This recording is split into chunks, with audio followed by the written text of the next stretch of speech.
get to know the Korean market a little better as it's emerging, and I hope you had opportunity to meet with some of your counterparts from our international team of experts. So I thought by way of summary I would talk a little bit about some of the themes that emerged yesterday that I think are important for companies that are preparing for market engagement in an emissions market. And I'm going to take a few points from the various presentations that were made just to highlight what I think the key points might be. Some of these are topics that we'll discuss further today in more detail. So first we talked about the importance of, at a corporate level, of getting organized for market engagement. A key part of that is forming a team to develop a strategy for a company. And that team, as we learned excuse me, from Shell, involves a variety of different skill sets. It's not just the trader, but it's understanding what the needs of various operating businesses are. And usually it involves understanding the environmental trajectory of a company's performance, so knowing what the emissions are going to be, but also understanding what the upcoming changes might be that would affect the company's environmental performance. But moreover, in a carbon strategy, it involves legal expertise, finance, tax, because there are often tax consequences of trading, and maybe some other sustainable development impacts that a company wants to understand, and certainly a trading strategy.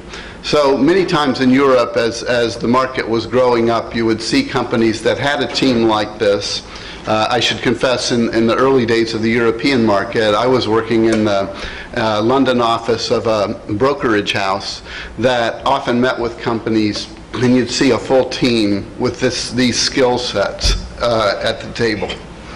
Part of what they would determine, though, is to develop the corporate strategy for market engagement, involving who would be authorized to trade, what type of instruments they would be trading in, what kind of trading limits they might have, and having some understanding of actually how a trade would be executed inside the company. So who would have to sign off on the initial authorities, etc.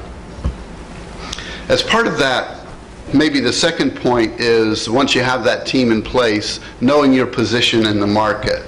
And you got a lot of information yesterday that gave you a sense of what's available from third-party information providers. You also develop your own internal information sources to understand what you think the market opportunities are going to be, what you think the abatement opportunities are going to be across the economy, so forming a view of what type of reductions are likely to occur, but in particular, understanding what your own abatement options are, what technology opportunities there are for changing your operations to create new or to free up allowances to sell.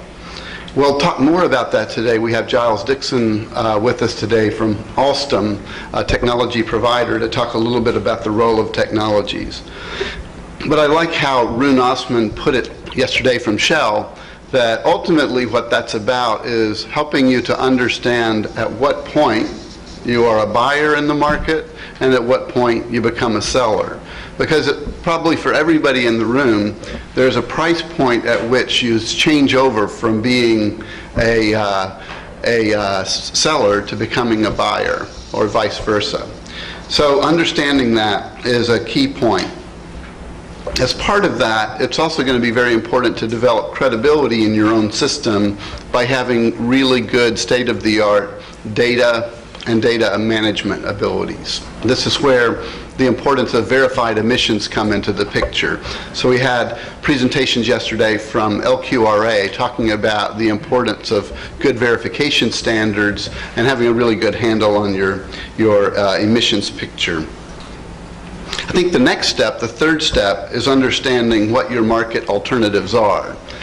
This really boils down to what instruments are going to be allowed for compliance in the system, what types of allowances. You'll know what allowances are from Korea, but ultimately is there potential to utilize allowances from other systems under some kind of linking arrangement, but also offsets. And initially, it sounds like in Korea there's a lot of interest in domestic Korean offsets, but in time there may also be value in understanding the role of international offsets, because not only are the Kyoto mechanisms of potential interest given their low cost right now, but there's also new market mechanisms being designed at a UN level that could be quite valuable for companies in Korea to consider going forward.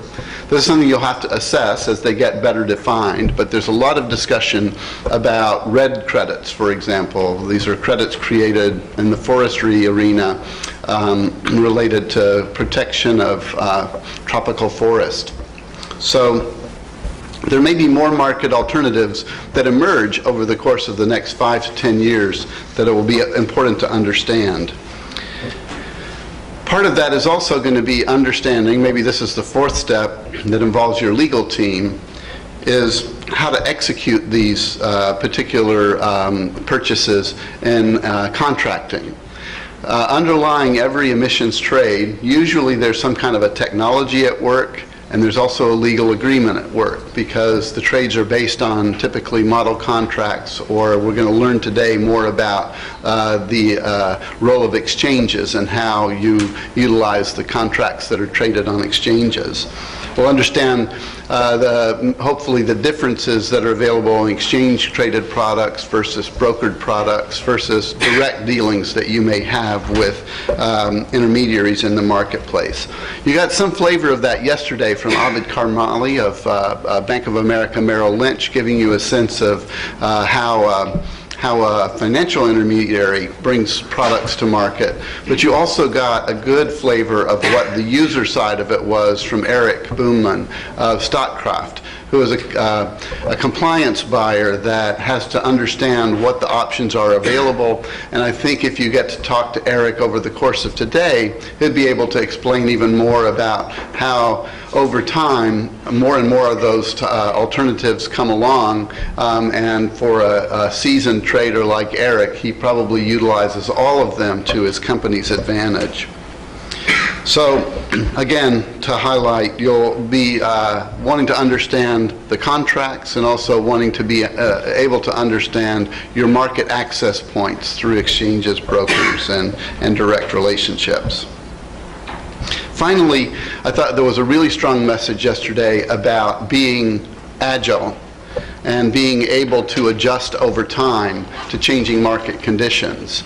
And I think in this particular region, this is going to be a very important component for companies in the room to be thinking about the way that Asian markets may develop. Right now, there's, I've got to say, a lot of attention being paid in the international arena to what Korea is doing, but also to what Japan is doing in its bilateral trading relationships, and what China is doing in its emissions trading pilots.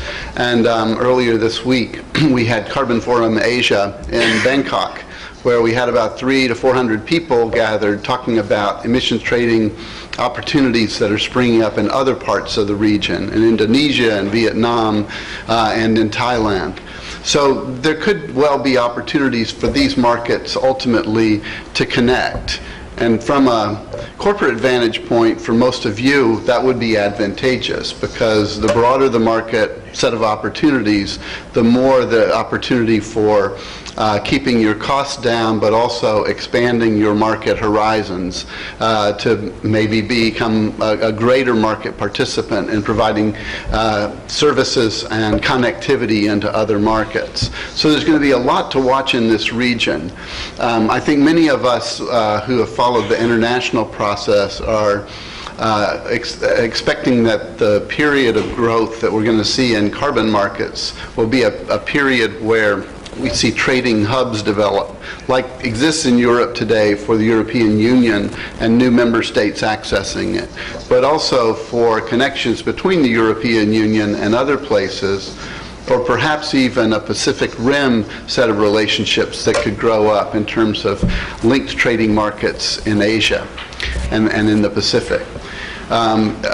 Just to give you one little note on that, the state of California, which is developing the largest trading market in the United States, has entered a linking arrangement with a province in Quebec in Canada. So that's sort of its first market linkage. But it's also entered agreements with Australia and with China to explore common market designs with hopes of having connectivity between their markets in the future.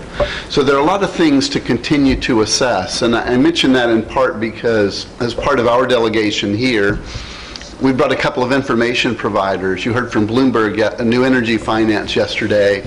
You'll hear from Thomson Reuters Point Carbon today, talking about the importance of analyzing developments and their potential impact on markets. And all of this plays into good corporate strategy around using carbon markets to your benefit. And there's probably some elements that I've left out, but I hope that gives a good summary of yesterday. The other topic I wanted to return to just briefly as a part of the opening is my own reflection about the very good question that came up about how the European Union's market developed in the early stages. And as I mentioned, I was working for a company in London at the time, and when I think back to 2005 and some of the initial things that the market was interested in, it was quite it was an interesting thing to think back and reflect on, because it was a market that was very primitive by today's standards. When you think back, we didn't have a model contract yet that everyone trusted. IETA, my association, developed a model contract for use in Europe to help stimulate common thinking around it. And a couple of other model contracts emerged, but I think IETA still was a dominant force in helping galvanize the thinking around a standardized contract. But the other thing that was interesting is the market events that occurred that were reported in some of the information services that affected pricing were things that inside each company, inside each trading desk, people like you had to come up with a view about what you thought the impact of these events was. And you were reading the information coming from outside sources, but also measuring it against what people's own companies thought. So in the early days, much of the market activity evolved around allocation announcements. As each member state would announce how it was allocating to industry and how much, the market would move. If it thought the UK was really imposing an aggressive target, the price would strengthen. If it thought Poland was introducing a loose target, the price would weaken.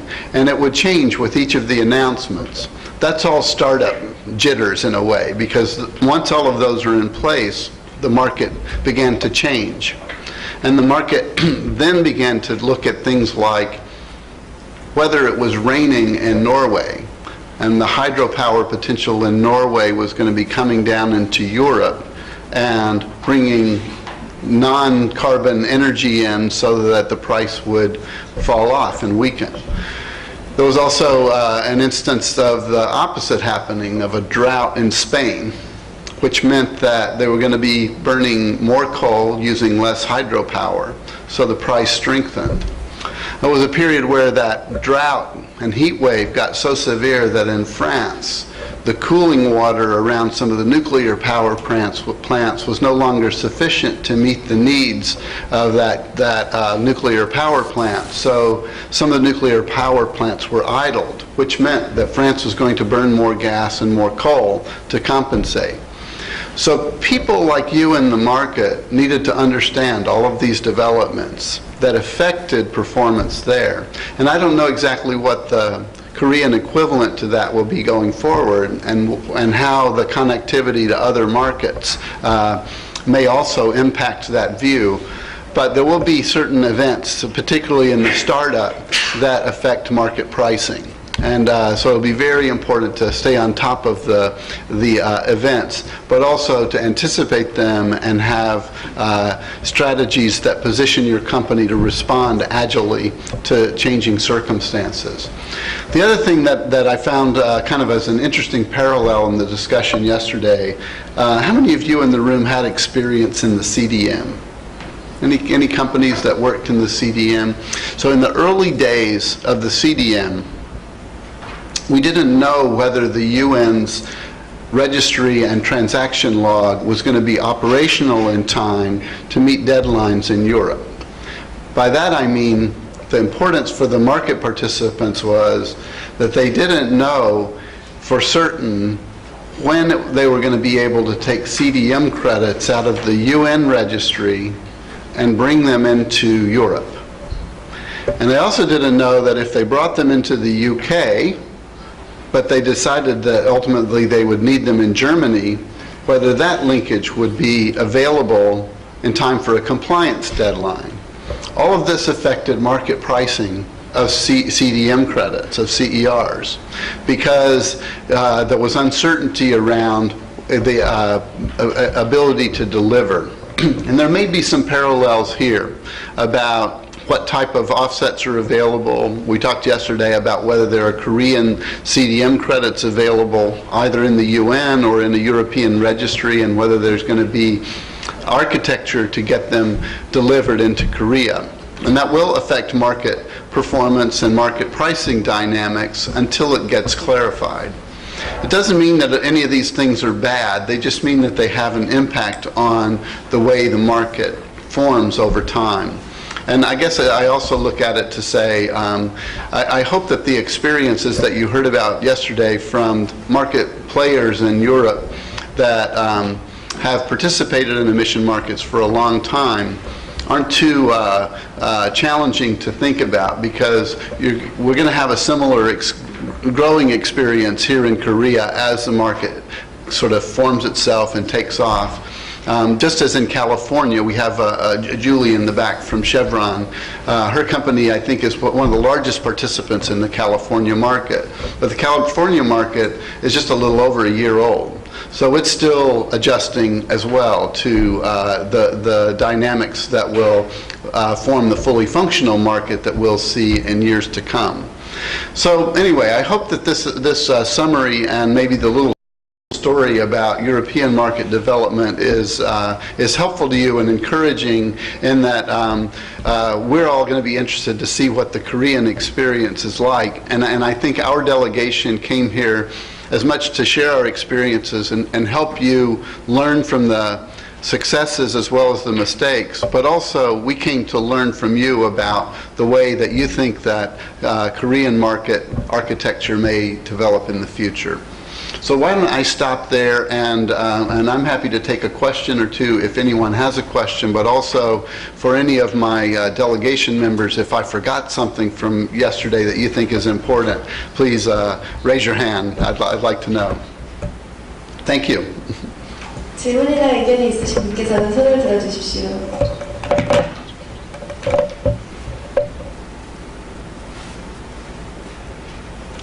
It's okay, you don't have to have questions about a summary, so that's okay. 좋은 말씀을 해주신 포리스터 사장님께 다시 한번 큰 박수 부탁드리겠습니다.